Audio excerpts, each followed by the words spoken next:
les processus électoraux en République démocratique du Congo. Nous allons en parler avec Monsieur Fidèle Nsenga. Bienvenue. Merci beaucoup, Jean-David. Voilà, la CENI a annoncé la prolongation de la deuxième ère opérationnelle du processus électoral. Pour vous, c'est vraiment insignifiant au niveau du Haut-Katanga, au Lomami. Il faudrait certainement ajouter d'autres machines, après oui. D'autres jours. Bon, justement, je pense que pour nous, particulièrement ici, je parle pour le Lomami, je pense que le 10 jours qu'on a ajouté, c'est peu. Parce que dans la première zone opérationnelle, où on retrouve d'ailleurs certaines provinces un peu fiables, comme la ville de Kinshasa, on a connu des difficultés.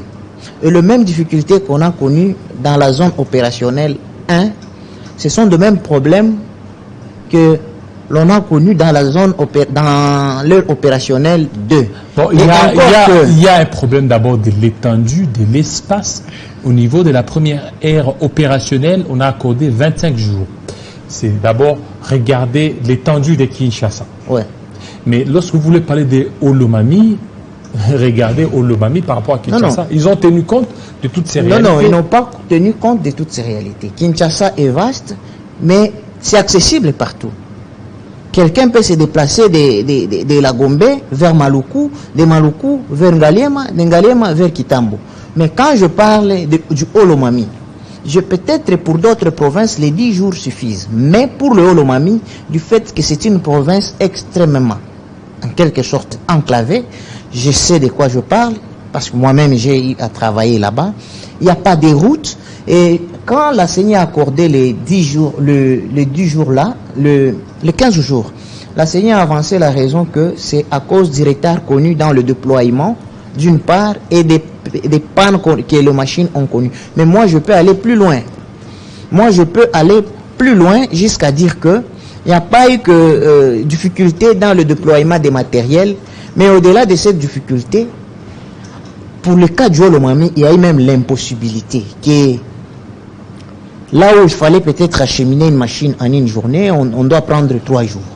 Et une machine, quand elle tombe en panne, on doit parcourir 50 km. D'où pour dire que, pour le Haut-Katanga par exemple, c'est une province déjà qui a des infrastructures routières quand même bien soutenues. On ne peut pas accorder, selon moi, le 10 jours. Si on accorde plutôt les 15 jours, si on accorde les 15 jours, laissez-moi d'abord terminer avec ma logique. Si on donne 15 jours à la province du Haut-Katanga, on accorde le même 15 jours au Lomami. On peut donner 15 jours au Haut-Katanga parce que quelqu'un peut facilement quitter. Si la personne doit aller se faire enrôler à Likasi, elle va sortir à Lubumbashi à 6 heures. Pour qu'à 8 heures, il est déjà à Lubumbashi. Mais tu ne peux pas quitter, par exemple, Malembankulu à 8 heures pour arriver à Moulongo à 10 heures. Ça doit te prendre peut-être une journée ou soit des heures. Voilà pourquoi moi j'estime que ce timing est un peu minime pour ce qui concerne les Lomami. La CENI devrait tenir compte de certaines spécificités. Et surtout pour le cas du Lomami. Je vous informe, même aujourd'hui, je ne devais pas passer, mais tellement que j'ai reçu beaucoup d'appels des gens qui sont bien entendus dans les territoires, m'ont appelé.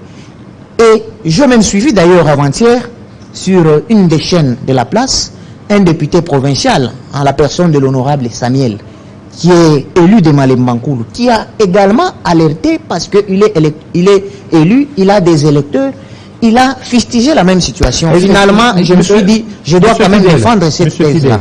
Monsieur Fidèle, vous tenez aux élections à la date précise. Et vous tenez, non? Nous tenons. Alors, est-ce que vous ne voyez pas que si vous demandez de prolongation à prolongation au niveau de la première ère opérationnelle, 25 jours. Ouais. Deuxième ère opérationnelle, 15 jours. Ouais. Alors, si on ajoutait encore, probablement, pour la troisième ère opérationnelle, 15 ou 20 jours. Ouais. Mettons 20 jours. Vous ne voyez pas qu'avec ça, nous avons déjà plus de 60 jours. Ouais. 50 ou 60, voilà, 60 jours. Ouais. 60 jours, ça sera aussi comptabilisé au niveau du calendrier électoral. Je suis totalement d'accord. Est-ce que vous ne voyez pas qu'avec ça, vous demandez une chose et son contraire? Non, on ne demande pas une chose et son contraire. Vous voulez qu'on puisse prolonger, en même temps vous demandez l'organisation des élections à bonne date. Non, d'abord moi, en tant que coordonnateur des actions citoyennes pour le développement, je suis venu en cette qualité-là ici. Nous soutenons les élections, que les élections soient tenues, et je suis déjà rassuré que beaucoup d'efforts ont été consentis par le gouvernement. Le fait déjà qu'il y ait des machines, ça veut dire que le gouvernement, quelque part, a décaissé déjà de l'argent. Donc, nous, les élections, c'est irréversible au sein de notre association. Mais on ne peut pas, dans votre logique-là, sacrifier d'autres espaces. Vous savez, le nombre de sièges est dégagé par, en quelque sorte, dans le terme le plus simple, par le nombre des enrôlés. Du fait qu'ici, on a accordé quand même beaucoup de temps. Je pense que 10 jours, c'est beaucoup. Si on a accordé ici 25 jours, on allait aussi, à mon sens, si on refuse d'accorder 2 mois, ou 1 mois, on devait accorder le même jour, c'est-à-dire 25 jours. Parce qu'on ne peut pas on ne peut pas favoriser plusieurs électeurs dans l'ère opérationnelle ouest, et dans l'ère opérationnelle est, vous ne donnez pas la possibilité, parce qu'avec déjà ces délais qu'on a donnés, il ne faut pas s'attendre au nombre des effectifs prévus par la CENI. Parce que je vous confirme, pour ce qui concerne les territoires de Malembankoulou, que moins de 30% ont été des nombres attendus. Moins de 30%. Il y a eu moins de 30%. Mais ça continue. Il y a eu même la société civile hier qui est passée sur Top Congo. Mais je vous dis, l'enrôlement continue, mais l'enrôlement ne se déroule pas, par exemple, de la même manière que ça se déroule à Lubumbashi. Si vous avez déjà été à Lubumbashi, vous connaissez bien que quelqu'un va facilement quitter la Kenya vers la Rouachi, la commune de la Rouachi. J'ai donné encore ici un exemple. Quelqu'un va quitter il y a un problème du courant là-bas qui se pose. Non seulement d'abord il y a le problème du courant, parce que le problème déjà du courant n'existait pas. Le courant n'existe pas au Malembankoulou. Je vous confirme. Le courant n'existe pas. Et dans les Olomami, ils n'ont que le seul barrage, c'est le barrage de Kiloubi, qui tombe en panne à tout moment, et ils font même toute la province, même 6 mois sans électricité. Et les autorités, ils s'efforcent quand même d'apporter des solutions. Voilà, déjà parce que vous avez parlé du problème du courant, je mène un plaidoyer au niveau du gouvernement central, de penser aussi au gouvernement, parce qu'au-delà de la centrale de Kiloubi, les Olomami peut bien être alimenté si le gouvernement central réhabilitait la centrale de Mpianamwanga. Mais on ouvre un peu. Dans le Olomami, dans son ensemble, les machines tombent en panne de manière que vous n'avez pas idée. Mais ce qui est inquiétant, il y a un problème de machines, et ce qui est très inquiétant, c'est que quand une machine tombe en panne, pour que la machine soit réparée, on doit parcourir plus ou moins 50 km. Pas dans le bus, comme nous le faisons ici, dans des villes fiables déjà. Là, il y a des vélos. Là où il y a des vélos et des motos, mais avec quelles routes? Les routes qu'on appelle les routes de l'impossible.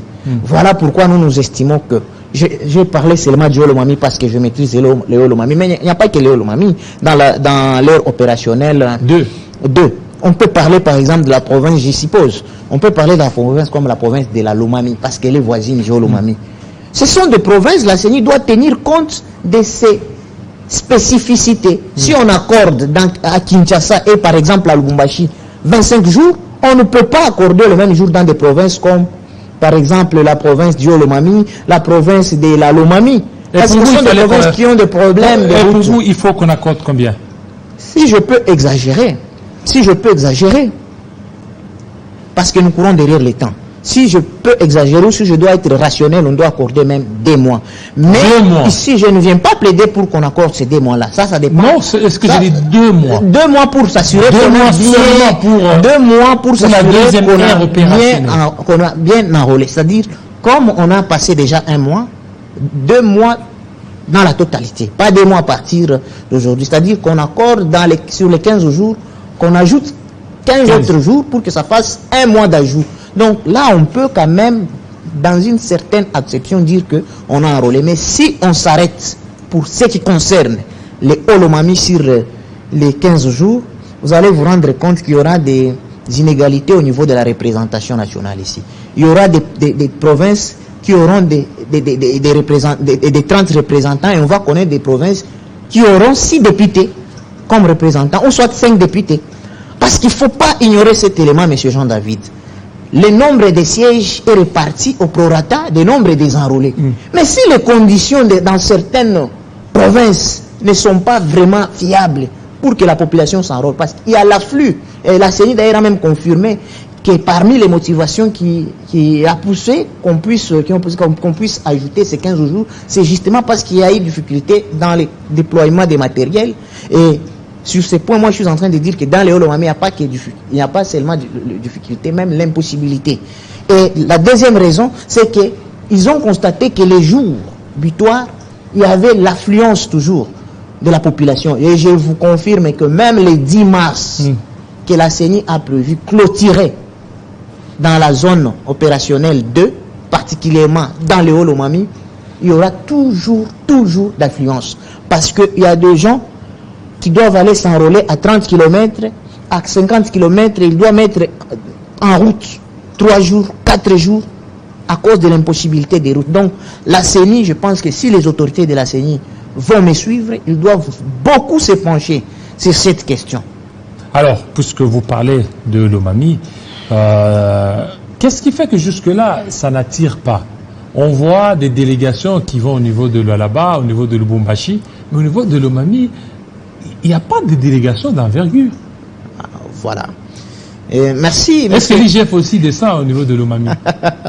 Merci beaucoup, M. Jean-David. Je pense que vous-même, vous êtes un journaliste professionnel. C'est un constat. C'est moi peut-être qui devais poser, mais je ne suis pas en droit de vous poser la question. Ça a toujours été ma plus grande inquiétude. Et à chaque fois que j'interviens sur Télé 50, j'ai toujours demandé. Le gouvernement Ilunkamba, aucun ministre, je dis bien aucun, il n'y avait qu'une seule, peut-être, qui était partie là-bas.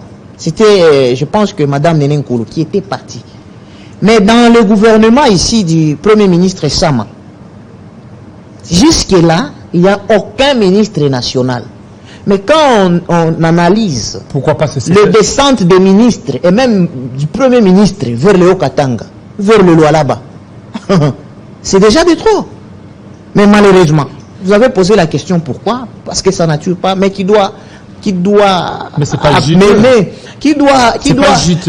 amener les conditions d'attraction dans la province. Mais il faut que le gouverneur amener les conditions. Non, ce n'est pas les gouverneurs. Ce n'est pas Madame la gouverneure. Je dois vous révéler une chose. Si d'autres provinces ne sont pas traversées par les routes d'intérêt national, mais les Hauts-Lomami, elle est en grande partie, d'ailleurs totalement traversée par les routes d'intérêt national, la nationale numéro 1 et la nationale numéro 4. Ce qui fait que la province, dans le cas de la décentralisation, elle peut s'y plaire et elle fait, en ce qui concerne les bourbiers, mais on ne donne pas à la province n'a pas de moyens d'arranger la route d'intérêt national qui part de Kolwezi jusque dans les Kasaï. C'est le gouvernement central. Moi, j'étais là-bas au ministère des Infrastructures. On avait amené une fois à Crexet, non, on va arranger le gouvernement, bien sûr, central, mais jusqu'aujourd'hui, sans suite. En 2020, il y avait un projet qui était passé ici, sous prétexte qu'on va créer une centrale au niveau de l'ONA, quand même pour mettre des conditions d'attraction que vous parlez là. Malheureusement, jusqu'aujourd'hui, c'est sans suite. C'est ma deuxième encore recommandation que je demande aux autorités du gouvernement central de penser aussi à la province du Haut-Lomami. On ne doit pas seulement peut-être s'attendre à voir nos autorités centrales lorsqu'il s'agira de la campagne électorale. La gouverneure fait quoi pour attirer, pour que sa province aussi soit attrayante comme les autres? Bien entendu, sans être membre du gouvernement provincial, en réalité cette question c'est son communicateur, le communicateur du gouvernement qui devait répondre. Mais parce que je m'intéresse un tout petit peu à la province du Haut-Lomami, je pense qu'il y a toujours des avancées qui sont menées par chacun qui passe à la tête de ce gouvernement-là. Le gouvernement sortant de Kabamba Batame, il a quand même harmonisé, il a quand même arrangé la voirie urbaine. Mais avec madame aussi, nous voyons quand même que la province continue sur cet élan de développement. Nous voyons un peu partout. Cette fois-ci, la province, elle est ouverte un peu. Quand il y a les colloques à gauche, à droite, sur l'entrepreneuriat et Indaba, nous voyons aussi madame la gouverneure. Donc, à mon sens, elle fait ce qui est de son possible. Elle fait ce qu'elle peut. Mais le gouvernement central, en procédant à la décentralisation ou soit à la mise en œuvre du découpage, le gouvernement ne doit pas ne doit pas oublier sa charge. Le gouvernement doit mettre en tête qu'il a un devoir d'intervenir aussi dans des provinces qui n'ont pas connu quand même une viabilité quand même normale, notamment des provinces comme le Haut-Lomami, des provinces comme la Lomami, des provinces comme des Mama-Indombela. Ce sont des provinces dans lesquelles le gouvernement, en principe, doit intervenir. Ce n'est pas pour rien, conscient de cet aspect, que le gouvernement avait créé d'ailleurs la caisse de la péréquation. Est-ce que ça existe même? Ça existe. Oui, et est-ce que c'est d'application, voulais-je dire? Le président, c'était pas d'application, mais je pense qu'il y a moins d'une année que le président a nommé l'honorable Koko Moulongo, qui est le DG. Et s'il va me suivre... Oui, de la caisse de péréquation. S'il va me suivre, je pense qu'il a un grand travail à faire, particulièrement dans le Haut-Lomami. Il est aussi du Haut-Lomami. Non, moi là, je ne parle pas de lui en tant que Haut-Lomami. Je venais de parler de Maïndombe, je ne suis pas du Maïndombe. Il a une tâche à faire dans des provinces comme Haut-Lomami, comme Maïndombe, comme la Lomami, pour créer l'équilibre de développement entre deux provinces, au lieu que tout le ministre commence à affluer toujours Lubumbashi, Kolwezi, Congo central, et plus aujourd'hui on veut encore amener, à mon sens, une partie des discriminations aussi. La CENI, je ne parle pas là du gouvernement, la CENI veut encore priver du nombre de sièges des représentants à la province du Haut-Lomami. Non, la CENI doit se ressaisir, elle doit revoir, tenir compte du critère de fiabilité de chaque province. On ne peut pas comparer les niveaux de fiabilité en ce qui concerne surtout les infrastructures, comme les infrastructures de route, comparer les infrastructures de Lubumbashi et de Kamina, ou soit de Malembankoul au même titre. Ce n'est pas que vous ajoutez 10 jours. Si vous ajoutez 10 jours dans une des provinces de la zone opérationnelle 2, qui est par exemple Lubumbashi et Kolwezi, c'est normal. Mais pour la province comme Haut-Lomami, entre guillemets, je peux même aller plus loin, peut-être Tanganyika, vous devez ajouter 15 autres jours selon moi. Voilà, 15 autres jours. Vous défendez trop Haut-Lomami, candidat? Non, bien entendu. Je ne dis pas que je serai candidat, mais on peut toujours avoir les ambitions, mais pas nécessairement aujourd'hui, mais en tant que fils de cet espace, je pense que c'est mon devoir. Vous avez toujours vu, chaque fois j'ai toujours défendu ma province. En temps venu, je viendrai ici. En tant que jeune, il y a vous, il y a Darius, Darius Numbi, il y a vous. Donc souvent on reçoit, ce sont ceux qui défendent beaucoup plus le Mami, Haut-Lomami, oui, justement. Il y a même des députés à l'Assemblée nationale. Haut-Lomami? Oui. Lesquels? Non, je ne peux pas poser. Non, lesquels que vous connaissez, que je connais, députés, oui. Et qui défendent quand même valablement. Ils ont toujours parvenu le message au gouvernement. Je connais l'honorable Félix Kabange Numbi, je connais l'honorable Paul Kilouba, je connais l'honorable Kilouba Longo, je connais... voilà, ce sont ceux-là. L'honorable Isabelle. Donc je connais, et ils font correctement leur travail. Jacob Simi, notre confrère aussi, est candidat. Notre confrère Jacob Simi aussi candidat. Et si je viens parler ici, cela ne sous-entend pas que nos députés ne font pas leur travail. J'ai toujours suivi les débats, ils ont toujours défendu leur circonscription. Malheureusement, vous êtes jeune. Sans entendu. Certainement, cette province qui est vraiment enclavée. Ouais. Voilà, il faut certainement que le chef de l'État, surtout le Premier ministre Samalou Kondé. Justement. D'ailleurs, il a déjà été annoncé depuis longtemps, le Premier ministre. Voilà, il y a 3 mois. Il y a même des panneaux qui sont affichés. Jusqu'aujourd'hui, le Premier ministre n'est pas encore arrivé au Lomami. Il était très attendu et c'était vraiment une très grande joie de toute la population du Lomami de recevoir le Premier ministre. Et la mobilisation avait déjà commencé, mais on ne connaît pas comment est-ce que cette histoire s'était... Ok, je pense que c'est entendu et c'est acté, surtout à l'équipe du Premier ministre que nous suit en ce moment. Restez branchés sur Télé 50, fidèles téléspectateurs. Tout à l'heure, la grande édition de Grâce Salambo. Il sera 19h à Kinshasa, 20h à Goma. Portez-vous très bien et à très bientôt.